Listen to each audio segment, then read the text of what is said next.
With that one, we almost reached to the final stage of the launch event today. And most importantly, who actually guided us and take this initiative at a global level and later formulating this consortium in India. It's always your guidance and inspiration, sir, and we wanted to hear from you.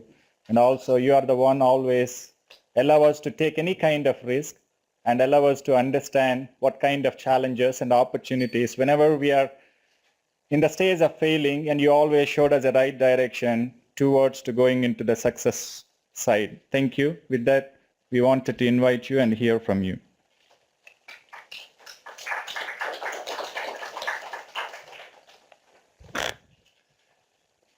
Thank you, Dilip, again for bringing partners from all over the world, distinguished partners, distinguished colleagues, members from media, friends, ladies and gentlemen, good afternoon.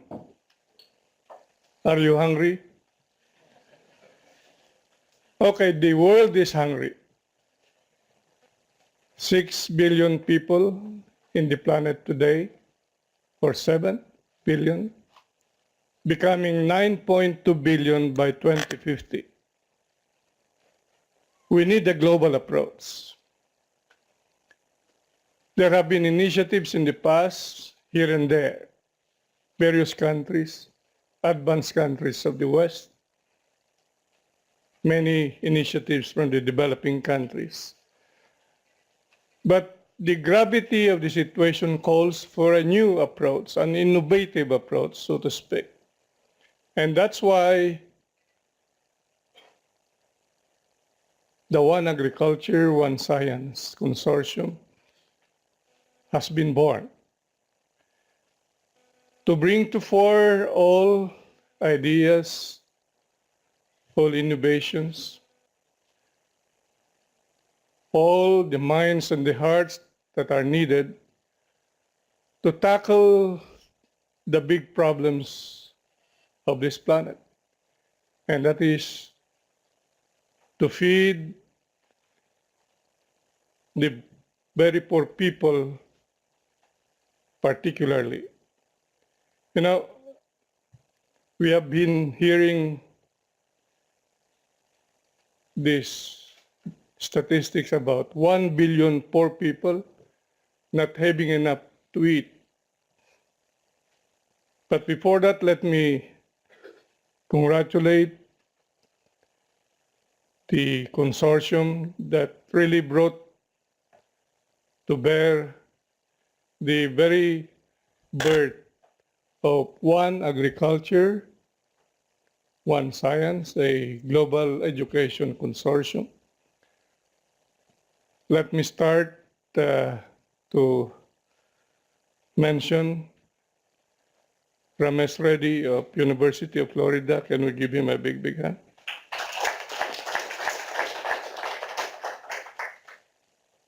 Christine Gate of Michigan State University. Mary Holmes Close of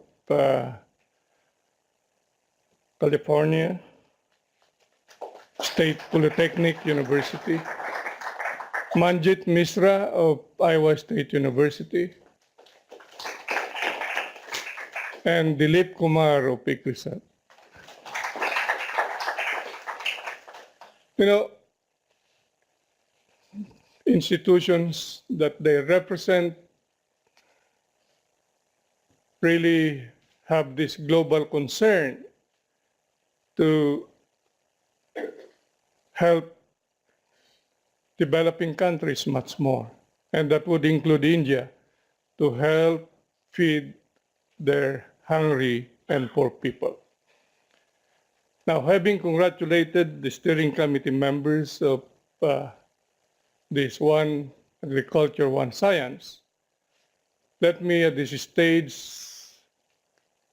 recognize the big efforts of the Indian Council for Agricultural Research all this time, bringing together all the various stakeholders in India, and the presence here of the Deputy Director General for Education, Dr. Arvind Kumar, presents every opportunity that, yes, India is ready, as India has been very innovative in the past and will always be innovative in the future. Can we give Arvind Kumar a big, big hand? The vice chancellors who have been selected, I understand from the LIP they have been selected because they are the early learners, they say, meaning appreciating new innovations, but also presenting, of course, new dimensions or new challenges that have to be considered early in the game. And so we have 4 vice chancellors who are here with us, who would champion massive open online courses in the respective universities, piloting this idea of reaching millions and millions of stakeholders. Can we give them a big, big hand? We have other partners from the national system, MANAGE, NARM, and others that are here. And of course, we have, for the last 4 days, a good number of the specialists and our experts who have been exposed to what are newer in terms of tools and our platforms that would be utilized to make it possible for these massive open online courses to be pursued. A big, big hand also for them. Now, on top of all of this, you know, ICRISAT being part of a global family called the Consortium for International Agricultural Research, CIGAR, you know.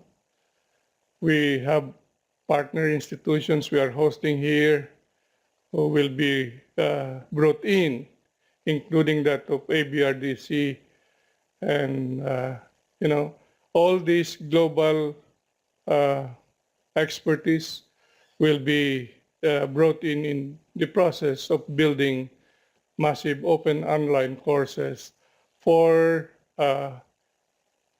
professionals and various stakeholders here in this part of the world. Now, we are, you know, translating a global approach to now a regional approach, and that's for India today.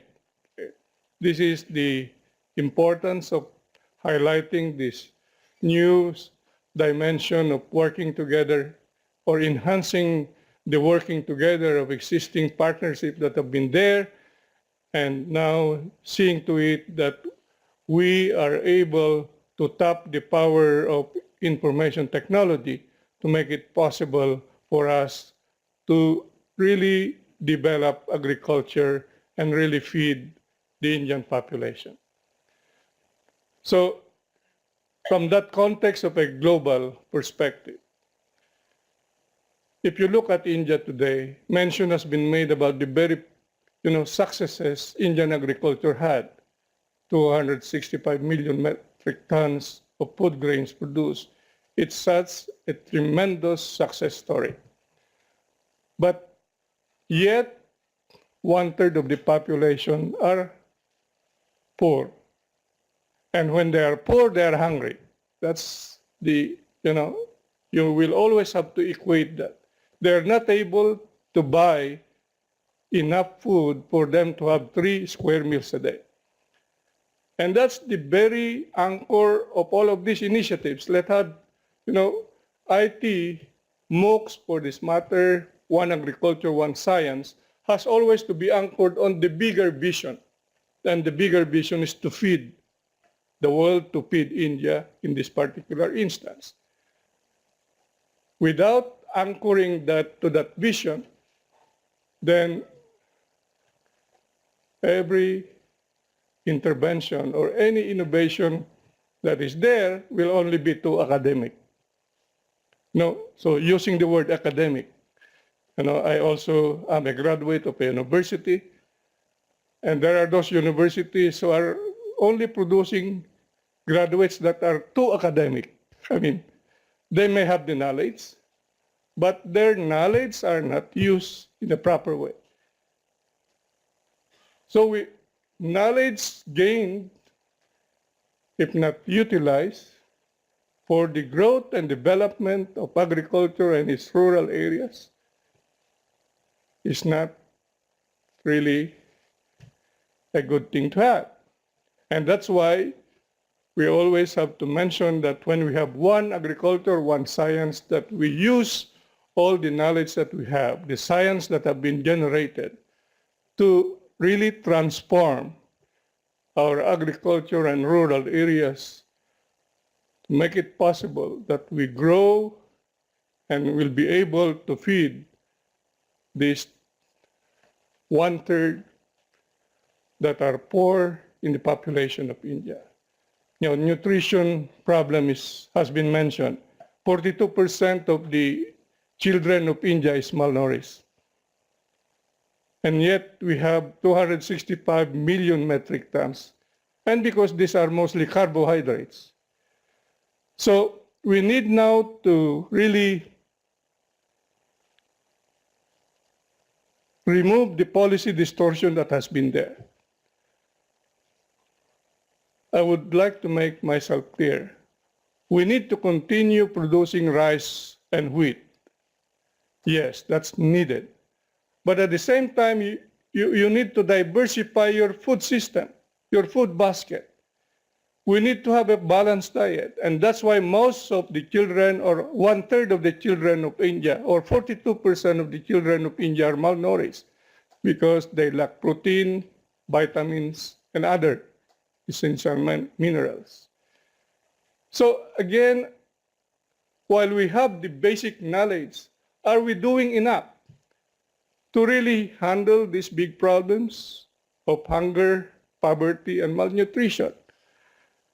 This is the biggest, challenge I'd like to give this group. We have been having all these figures all this time, but how can we reduce, hunger, poverty, and malnutrition in such a shorter period, having all the knowledge that we have today?